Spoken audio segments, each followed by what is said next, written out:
بلوچستان میں ترانہ بجانا بند ہوا تھا, ٹرائبل ایریا پہ ریٹ آف دا گورنمنٹ ختم ہو چکا تھا, اور لوگ کہتے تھے اور بین الاقوامی میڈیا بھی یہ کہتے تھے کہ عسکریت پسند جو ہے وہ مارگلہ کے پہاڑوں تک پہنچے اور اسلام آباد عسکریت پسندوں کے نرغے میں ہے. لیکن جب ہم نے انتقام کا سیاست ختم کر دیا کہ زرداری صاحب کو کس نے جیل میں ڈالا ہے اور کتنے عرصہ ڈالا ہے اور زبان کاٹا ہے, اور وہ سارا انتقام کی سیاست کو ختم کر کے مفاہمت کا سیاست شروع کیا, تو پھر ہم اس میں کامیاب ہو گئے کہ ہم نے سوات پہ بھی پاکستان کا جھنڈا لگایا, ٹرائبل ایریا پہ بھی ریٹ آف دا گورنمنٹ قائم کیا, بلوچستان میں بھی ترانہ بجانا شروع کیا. تو میں سمجھتا ہوں کہ اب وقت آ چکا ہے, بیرونی محاذ پہ پاکستان کو اللہ تعالیٰ نے بہت بڑی کامیابیاں وقار دیا ہے. انڈیا کے ساتھ لڑائی جو ہوئی, ایران ساری ایران امریکن جو وار ہوا, اس میں پاکستان کا جو کردار رہا, یا سے پریقی جو معاہدہ ہوا ترکی سعودی اور پاکستان کے درمیان. لیکن اب ضروری یہ ہے اس کو برقرار رکھنے کے لیے اور اس کو آگے بڑھانے کے لیے کہ ہم اپنے اندرونی مسائل پہ قابو پا لیں, اور اندرونی مسائل کے لیے ضروری یہ ہے کہ ہم مفاہمت کریں. چیئرمین بلاول صاحب جا کے اپوزیشن لیڈر سے ملا جو قومی اسمبلی میں ہے, جو سینٹ میں ہے, اور ان سے یہی باتیں کی کہ آؤ مل بیٹھتے ہیں تاکہ ہم یقینی بنائیں کہ آنے والا جو الیکشن ہے اس کو صاف بنائیں, شفاف بنائیں, اور آپ لوگ واپس کمیٹیوں میں آئے, کیونکہ آپ لوگ کمیٹیوں میں نہیں ہوں گے تو ہم تو اس پہ کام نہیں کر سکتے ہیں. اور حکومت سے بھی یہی مطالبہ ہے کہ یہ انتقام کی سیاست کو دفن کر کے اور مفاہمت کا راستہ اختیار کرے. بالکل صحیح ہے سر, میں ذرا آگے بڑھتا ہوں. بالکل صحیح ہے, واپس آپ کی طرف آتا ہوں. بریگیڈیٹر صاحب بتائیے گا کہ جو کچھ حکومت نے اس معاملے کے اندر کیا ہے, کشیدگی مزید بڑھتے ہوئے نظر آ رہی ہے, جس سیاسی یکجہتی کی یا جس اسٹیبلٹی کی ہم بات کرتے ہیں وہ تو دور دور تک نظر نہیں آتی. کس تناظر میں دیکھ رہے ہیں سر اس سارے معاملے کو؟ جی وہ نظر بھی نہیں آئے گی, آنے والے مستقبل میں بھی ایکسپیکٹ نہیں کیجیے گا کہ سیاسی مفاہمت جو ہے وہ ہوتی نظر آ رہی ہے. دیکھیے ضیاء الحق کا زمانہ تھا, بھٹو صاحب قیدی تھے, آج تک اس چیز کو ہر جی ہو شخص اس چیز کو کرٹیسائز کرتا ہے, جس طرح بھٹو صاحب کے ساتھ, بے نظیر بھٹو کے ساتھ, یا نصرت بھٹو کے ساتھ جو سلوک کیا گیا. لیکن وہ تو چلے ضیاء الحق صاحب کا دور تھا, کیا کہا جاتا سکتے ہیں آپ کہ جی وہ جمہوری دور نہیں تھا, تو اس کو تو آپ کرٹیسائز کر سکتے ہیں. لیکن اسی جمہوری دور میں جب پی ٹی آئی کی حکومت تھی تو نواز شریف صاحب کس طرح بھاگے یہ آپ کو پتہ ہی ہے, میں اس میں ڈیٹیل میں کیا جاؤں. اور اس وقت کی حکومت نے پوری فیسیلیٹیشن پرووائڈ کی نواز شریف کو باہر جانے کے لیے, ان کو اسسٹ کیا باہر جانے کے لیے, اور پھر وہ جہاز کے مربے پہ چڑھ کے اور ہاتھ ملا کے کہتے کہ لوگوں دیکھو جی میں جا رہے ہوں. وہ ہوتی ہے سیاسی مفاہمت, اگر آپ مفاہمت کی بات کریں. دیٹ از دی پریکٹیکل مفاہمت. اب آپ آ جائیے اس وقت دیکھ لیجیے, میں تو یہ تو میری نظر میں بڑا ابرپٹلی یہ سپریم کورٹ کی توہین ہے, یہ سپریم کورٹ کی توہین نہیں ہے, یہ بنیادی طور پہ میرا خیال ہے سپریم کورٹ کے ججز کی توہین ہے جنہوں نے یہ فیصلہ دیا تھا. اور یہ بڑا, اب اس کے اوپر کیا بات کریں کہ آپ انہوں نے اپنے, میرا خیال ہم کو اتنے لیگل ایکسپرٹ تو نہیں ہے, لیکن جو کچھ میڈیا پہ آیا تھا فیصلے کی آپ ہی لوگوں نے کاپی سنائی تھی کہ جی شفا انٹرنیشنل جا کے ان کو علاج کرایا جائے. لیکن آپ نے پھر دیکھا ہوا کیا, کہا گیا شفا, وہاں ساری پوری پولیس فورس ڈپلوائے کی گئی, اس کے بعد پتہ ہی چلا رات کو جپمز آئے اور وہاں سے واپس. اب اس میں ہم کیا کہہ سکتے ہیں, مطلب میں اور آپ تو کچھ کہہ نہیں سکتے, یہ حکومت کس طرح کی ہے. اسی لیے میں آپ سے بارہا عرض کرتا ہوں, اسی لیے محسن نقوی کا جو بیان ہے نا کہ سسٹم کولیپس کر رہے ہیں. اگر آپ نے بیرونی معاملات میں بھی بہتر پرفارم کرنا ہے یا ٹیررزم میں بھی بہتر پرفارم کرنا, اگینسٹ ٹیررزم بھی کوئی بھی ایشو آپ اٹھا لیں, اس میں پہلی چیز آپ کو ملک کے اندر عدالتی سسٹم اور عدالتی فیصلوں کی رسپیکٹ چاہیے. جو چٹان صاحب جو چیزیں بیان کر رہے تھے وہ اسی وقت پوری ہوں گی جب آپ اپنے انٹرنل نظام کو ٹھیک کریں گے. انٹرنل نظام کو ٹھیک کرنے بعد آپ ایکسٹرنل نظام کو ٹھیک نہیں کر سکتے, دونوں چیزیں انٹر لنک ہوتی ہیں. اور انٹرنل نظام میں سب سے پہلے ایک حکومت کے لیے یہ لازم و ملزوم ہوتا ہے کہ وہ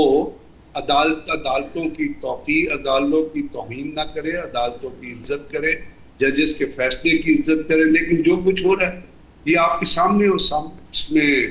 اس سے زیادہ کیا کہا جا سکتا ہے کہ پاکستان کے اوپر جو کچھ آج ڈیلی ٹیلی گراف نے لکھا ہے اس کو اٹھا کے پڑھ لیجیے گا کہ پاکستان کی اگر اس طرح کی ریفلیکشن پاکستان کی باہر گئی تو ہم نے جو اپنی ملٹری اسٹرینتھ سے، پھر آپ کو بتاتا ہوں، ہم نے جو اپنی ملٹری اسٹرینتھ سے جو ڈپلومیسی کی ہے اور اس ڈپلومیسی کے ذریعے دنیا میں ہم نے اپنا مقام بنایا ہے جو بڑی محنت سے بنایا جاتا ہے، لیکن ہمارے ایک پاور پوٹینشل نے یہ ڈیلیور کیا کہ ہم نے دنیا آج ہم کو ریکگنائز کر رہی ہے اور اس میں ہم ہر قسم کی جنگ لڑ رہے ہیں. ہم وار اگینسٹ ٹیرر بھی لڑ رہے ہیں اور اس میں بھی کامیابیاں آ رہی ہیں، انٹرنلی کامیاب ہے. لیکن اگر اس طرح آپ کی پولیٹیکل پرفارمنس رہے گی اور جس میں پیپلز پارٹی بھی اپنے آپ کو مقررہ نہیں کر سکتی because they are part of the government, they are not, تو یہ چیزیں پھر آپ بتائیے اس میں اور آپ کیا کہہ سکتے ہیں سوائے دکھ اور افسوس کا اظہار کر سکتے ہیں کہ پاکستان کے اوپر باہر جو باتیں کی جائیں گی وہ اس کامیابیوں سے میچ نہیں کریں گی. اسی لیے محسن نقوی کی بات بالکل ٹھیک ہے کہ پاکستان کا سسٹم کولیپس کر گیا ہے اور اس کولیپس سسٹم کے ذریعے آپ نہ کسی نظام کی توقع کیجیے، نہ عدالتی فیصلوں کی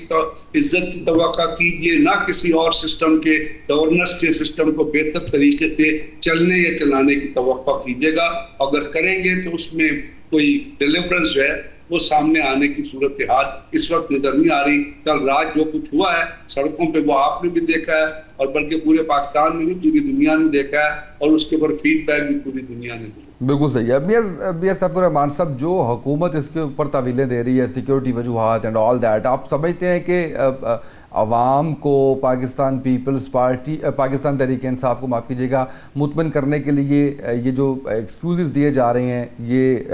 کافی؟ نہیں، میں تو دیکھیں طویلوں سے ہٹ کے ایک آپ کو خود میں ایک سوال اپنے آپ سے بھی کر رہا ہوں، پوری قوم سے اور اداروں سے بھی کر رہا ہوں کہ ہمارے ملک میں یہ عدالتوں کی بے توقیری یا انسٹیٹیوشنل فرکشن جو ہے،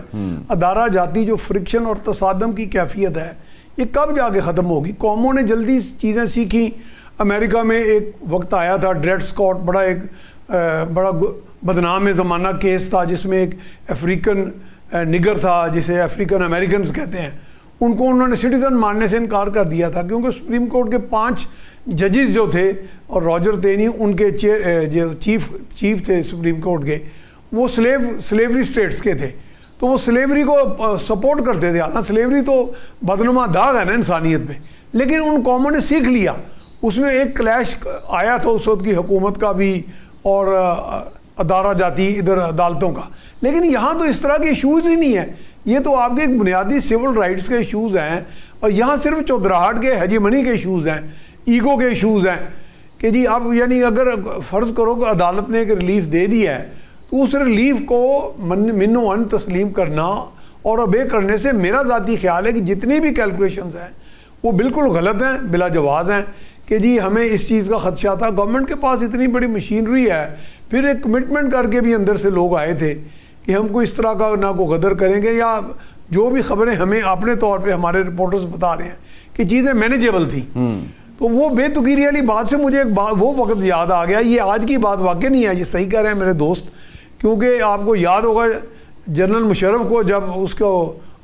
اس کی بیل یعنی کینسل ہوئی تو بجائے کہ وہ جا کے کسی جیل میں جاتے یا کسی لاک اپ میں جاتے، وہ سیدھے armed forces institute of cardiology لے جایا گیا اور پھر ان کی تعویلیں بھی دی گئی. ان کے وکیل نے کہا کہ جناب تعویلوں کی بات آپ کہہ رہے ہیں نا، انہوں نے کہا جی وہ کون کہتے ہیں کہ وہ اسکیپ کی ہیں. وہاں سے وہ چک شداد چلے گئے اپنے پوش ہاؤس کے اندر اور کہا گیا، انہوں نے کہا جی ان کے وکیل تھے غالب شاید احمد رضا قصوری تھے یا جو بھی تھے، انہوں نے کہا جی یہ کیسے کہتے ہیں کہ جی وہ بھاگ گئے، 100 رینجرز کے لوگ ان کو لے کے آئے، 100 رینجرز کے لوگ ان کو لے گئے. تو یعنی کہ ہر تعویل جسٹیفائڈ تو نہیں ہوتی نا. اب تعویلوں کے ساتھ اگر آپ نظام چلائیں گے اور وہ ہر وہ کہتے ہیں نا اتنا من ایسا ہو تو حجتیں ڈھیر، تو جتنی ڈھیر حجتوں کے ساتھ آپ نظام چلائیں گے تو اس کا مطلب